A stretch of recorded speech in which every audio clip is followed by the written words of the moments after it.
Thank you. I'm fiddling around here because I want to make sure I can see my notes.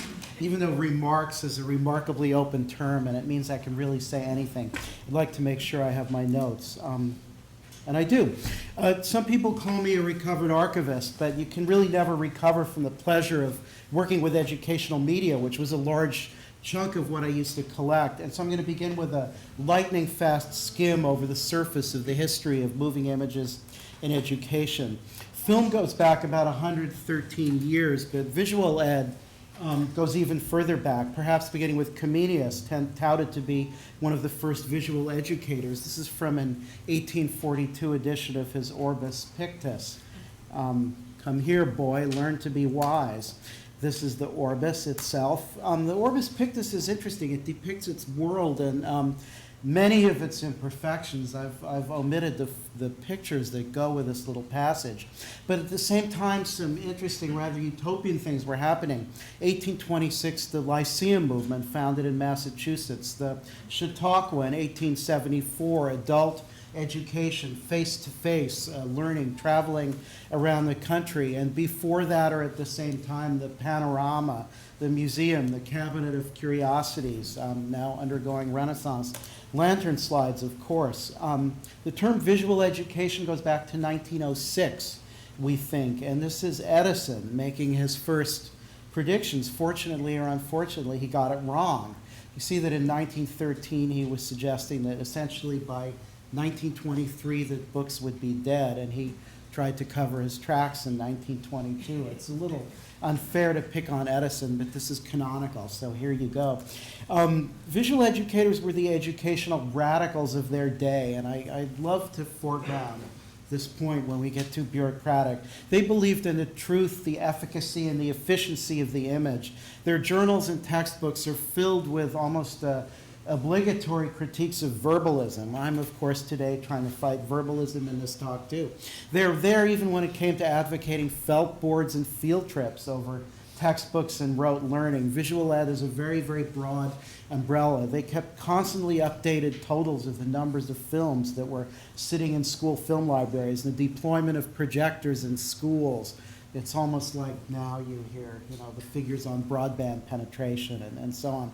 They fought for two things, really: to build a distribution infrastructure and then to populate it with what we would today call content, UG.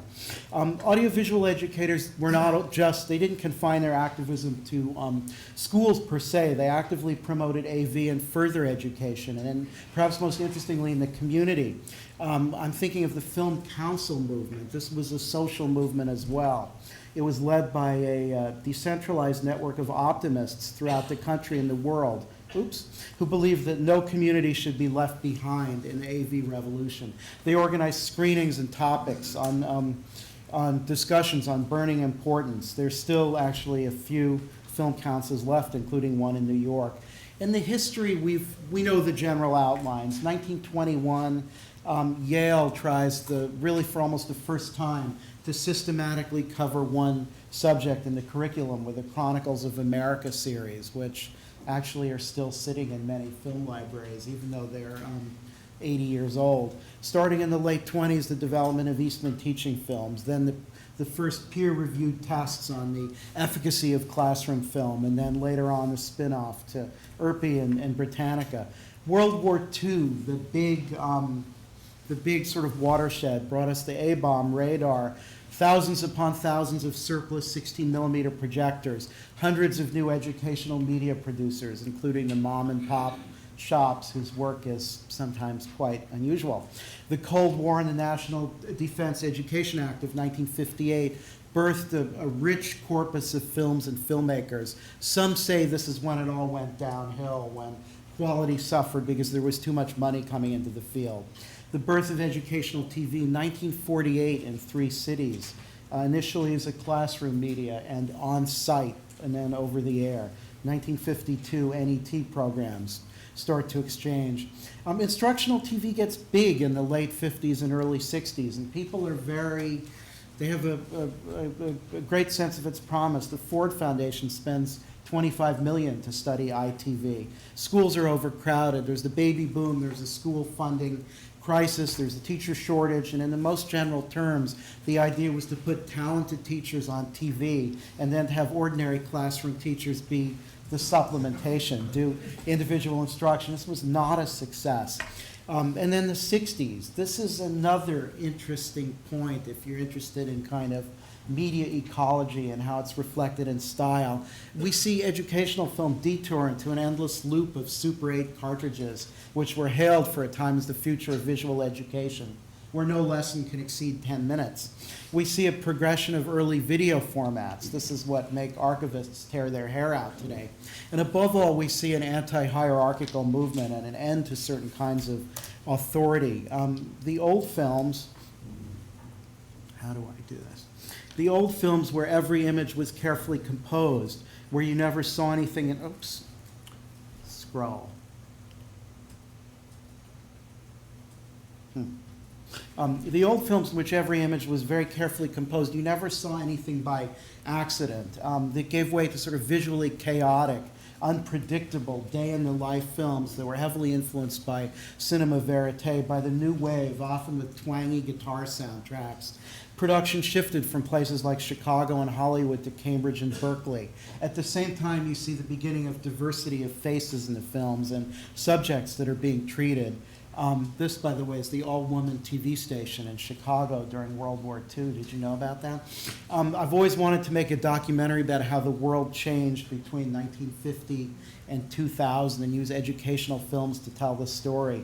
How educational films shouldered the responsibility for changing consciousness, promoting self-esteem, values clarification, moved away from learning to softer, but in some ways just as profound, if not more, subjects. The emergence from the margins of women and so-called minorities, how change was reflected in style and how the films document this. That's my 6-hour PBS program pitch. There's also a parallel narrative, which is how non-theatrical film, which was once an artisanal activity, turned into a highly organized and differentiated industry, and now it's gone back to being a special practice, a high art, and the film people don't like that. So to sum up, university productions, very, very long tradition, back to the teens, frankly. ETV, another long tradition, 1948 on, moved from the lecture and morphed into public TV. Today, rather than bringing the classroom out into the world, it brings the world into the classroom. There's been a shift, a large educational film industry, a few majors, and then this large cadre of homegrown mom and pop filmmakers. In-house production boom, courseware. Then the interactive tradition, we're starting to get closer to the present, teaching machines, the films with sequences of black leader to allow for classroom discussion, participation. What would you do? What do you think? Then video discs. So all in all, perhaps of a 250,000 works produced in an uncountable number of educational TV programs. Just a handful are still in distribution or even remembered today, and it's one of the great losses of media history, that much of this work turned out to be ephemeral. So a few thoughts about possible best practices. I have 4, in no particular order. Leverage existing resources. So there's vaults, which today we're starting to call silos, full of existing works that no one might ever get to see, let alone reuse. We're being excessively deferential in the face of claims we haven't received from copyright holders we can't identify. We need to free educational media from obscurity. Much of it at first glance might seem to have no current value. This rule of the 5%, or some people say the 10%, some people say the 1%, nobody knows. But if you fix the material in a longer gaze, there is a there. And many of these programs, I think, have value as segments, if not in their original form. I think we need to free educational and public television archives. We need to break up the stasis. My call to funders today is may we convene and figure out how to organize the great buyout of all the rights that are bundled within educational and public TV from year 1 to today minus 3 years ago, and do it at a bulk discount rate? Could we try to demonetize what's a relatively economically insignificant but tremendously important area of culture and make it freely available? This is something we'll come back to. Segmentation, granularity. This may seem a small topic and unworthy of a keynote, but I actually think it's the small thing that yields large benefits. We can add substantial value to the archival heritage or the archival corpus by cutting it into little pieces. As the architect Keller Easterling once said, subtraction is growth. And it's just as true for film and video as it is for urban planning. I'll explain. At the Internet Archive, there's almost 2,000 films from my archives up, each averaging about 12 minutes in length. It's really hard to touch a 12-minute rich media object. They're not internally addressable. You can't tell the site to start playing offset 3 minutes, 10 seconds from the head. You can't tell the site to concatenate one segment with another and build a playlist. And our archives are filled with quarter-hour, half-hour, hour-long shows. And I know that there will be tools, and some sites support this already, where you can offset and where you can go in. But in some ways, if we break them into short logical segments with human intervention, I'm not talking about doing this automatically here, we actually gain a tremendous amount of value. And I think we can add coherence to the sprawling, unwieldy body of legacy media collections. I like the fact that queries might respond more closely to hits. And I love the fact that you could support informal browsing. You have to move away from the situation where queries are sort of do or die. So we might do this with our film that we give away for free, and it's something you could actually charge for as an added value service. Openness. The concept of open production, which this is all about, which Peter has articulated, which Hewlett, many of the other people here, it's tremendously exciting. It sees production not as a one-shot deal, but as a continuum. And it recognizes that openness and education are conceptually and practically tied together. But if we want to avoid doing educational TV and public TV all over again, we need to do some hard work with the idea of openness. Openness is not binary, and content, terrible word, isn't simply open or closed. Openness we need to think of as a broad spectrum of possible interactions between educators, producers, archives, and users. Openness is tough. What does it mean? Here's an example. Openness means not just seeing the image of a book page, but seeing the text too, and being able to mix and manipulate it. This is one of the books we've scanned in partnership with the Internet Archive. There's the page image on the left. This is typically what you'd see. It's a PDF. Google will show you a PDF. Microsoft will show you a PDF. There's the ASCII text, dirty as it comes out of the software. But you can take that text and you can mash it up, you can quote it, you can paste it into your own document. It's open, it's opener content. So we're not just talking about watching a movie, but being free to download the shots, the EDL, the timeline, make your own cut. This is very BBC Creative Archive, and I really have to follow what Paul said by talking about how important the Creative Archive has been. It's been the focus of many, many people's hopes. So many people who are out there, lay people, not professional media producers, have been watching the Creative Archive, and it's raised expectations tremendously, and I hope we can support him, and I also hope that if it can't be done at the BBC, let's do it here. It's really, really important. So not just the movie, but the components, not just the music, but the MIDI. Openness on the web means that everyone could crawl, navigate, and index what they find. And openness isn't simply the freedom to consume, to read, listen, watch, feel, smell, taste. I'm thinking about Web something 0.0, but also the freedom to remix in these same domains. So in the digital world, it means you really have to get your hands on the object itself and touch the code that makes it play or display. And everything needs to be editable. And I'd also add that openness means freedom to annotate, freedom to share the networked experience with others. And in order to make that happen, we'll really need to integrate editing tools better with our services. We talk at the Internet Archive a lot about the Swiss Army knife for video that allows you to do primitive concatenation, primitive playlists, no fancy, You don't need the blur filter or whatever, but you just need to be able to make some playlists and pass them around. Openness also enables interoperability, and I think this is something that people are starting to think about in the library world a great deal. But think of quilting. Quilting is a very early form of sampling. A patchwork quilt combines pre-existing fabric from a variety of sources, and quilting relies on what geeks call interoperability, the ability of elements to fit into a matrix and function together, which is, of course, what makes the internet work. We have a golden opportunity now to enable interoperable systems, services, and collections, and I really hope we think about that. I'd like a piece of a program from GBH Online to fit in a playlist and edit with something from Columbia, from the Internet Archive, and even from Google YouTube. Interoperability rests on openness, and today openness is threatened in many ways. While some companies have built business models around openness, there are many others that have not. And many nonprofit and publicly funded organizations are deferring to enclosure and sometimes perpetuating it. So that if we're to freely cite the work of others and to merge past and present and build these new kinds of services and the new works that we want to see, we need to make sure that openness is at the core of our activities. We need to default to openness rather than the alternative so that we can share cultural material as freely as the law allows. One last thought on openness. Online video archives are tremendous data sets for computational research.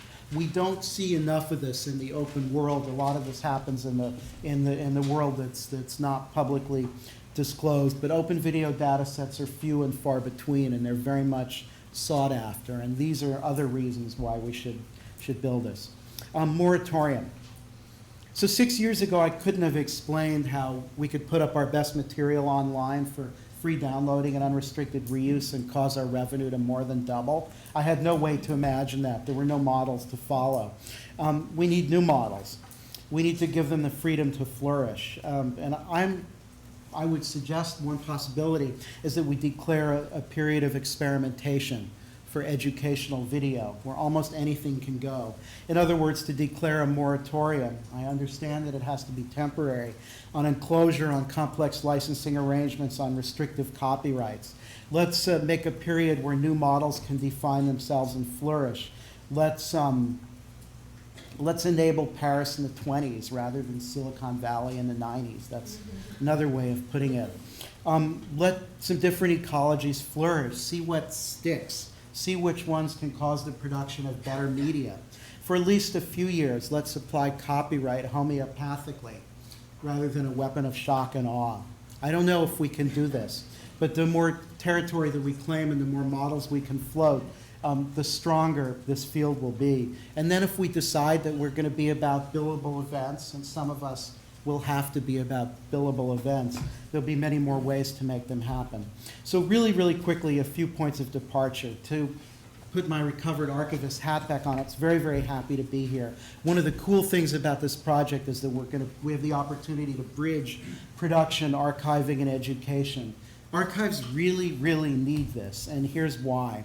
Moving image archives face a very complex set of pressures right now. Traditionally, they've privileged preservation over access. You know, we're talking about best of breed today. That was not best of breed, although he was much loved. In part, this has been because of deference to copyright holders, and in part because of a legacy culture that's made access a very sticky door, as we were just talking about. But in recent years, archives have faced unprecedented demand for their holdings from a completely new group of users. Archives have gone retail. People look upon archives as the dog looks upon the plate of cookies. It's the unattainable gold that they want but they can't get. And some forward-thinking collections have tried to respond to this and figured out how to open up to the public and go online.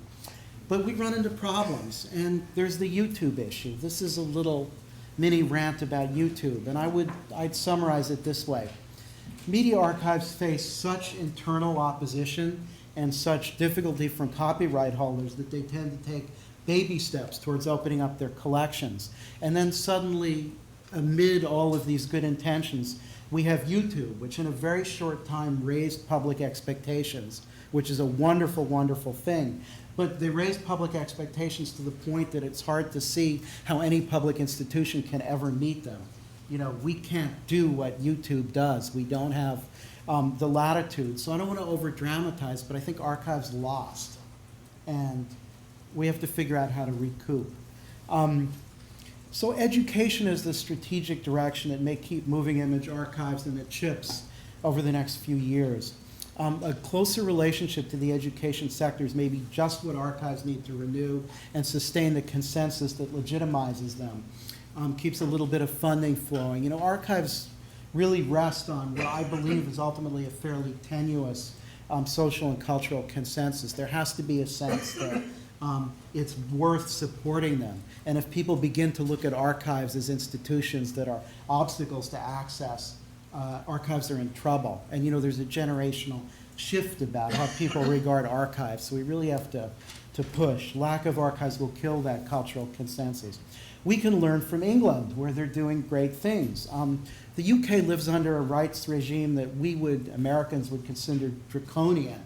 You have much less in the public domain. There's many more people that own a chunk of media. And yet, despite these limitations, it's this perfect example, you know, that limitations in some ways allow you to prosper. They're doing so much more than we are to mobilize archives and make them available. As long as you work within the education sectors in England, you can do tremendous, tremendous things. So it isn't a populist paradise, but it's a good start. We've heard from Murray, the BFI is putting feature films and other wonderful material online through the Mediatek and Screen Online, and they've started working on Voices, which is a landmark project to put all sorts of really, really interesting material about the evolution of policy, society, and culture online. We need to emulate these projects, and in doing so, we'll liberate archives from our legacy history. We always think a lot about repurposing, because the archives are full, and sometimes people think it's cheaper to repurpose material than to make new content. This should give us pause. There's a long history of this. MGM cut its features into short educational films, which they distributed. You know, gangster films became cut down. They went into the Crime Does Not Pay series, actually kind of almost a reversal of the original, you know, exploitation intent. This has been, you know, we have many, many TV shows in the can we could do this with, but I wonder about reconstituting material that's basically entertainment as education. And a lot of material that's been pushed through educational and public TV channels of distribution in the past few years is probably somewhat more entertainment. And it's going to take some thought about repurposing. Should we digitize all the lectures? You know, should all courseware be up? Or are we really doing the Mutter Museum all over again? Do you know the Medical Museum in Philadelphia? It's a 19th century Victorian cabinet of medical curiosities. And it turns out not to be so much about medicine as it is about medical museums. So it's self-referential. And I wonder if old educational programs are really about old educational programs. So do we need to break with the past? This is a Socratic question, or alternatively, is everything just raw material for future mashups? And I'd say let's leave this to the viewers and the students to resolve. The idea that we turn viewers into makers and consumers into producers, it's gotten a lot of play, and it's getting a little old, but it's still a practical way of striving towards utopia. User-generated content enriches the libraries, but it also embodies a dialogue between educators and producers and audiences. And I'd say that this dialogue isn't just going to be about the substance of the resources, what's in them, but about their shape and design. And one thing is clear, we're going to have to come to terms with the language and not just the style of gaming. So these are some of my thoughts, and thank you.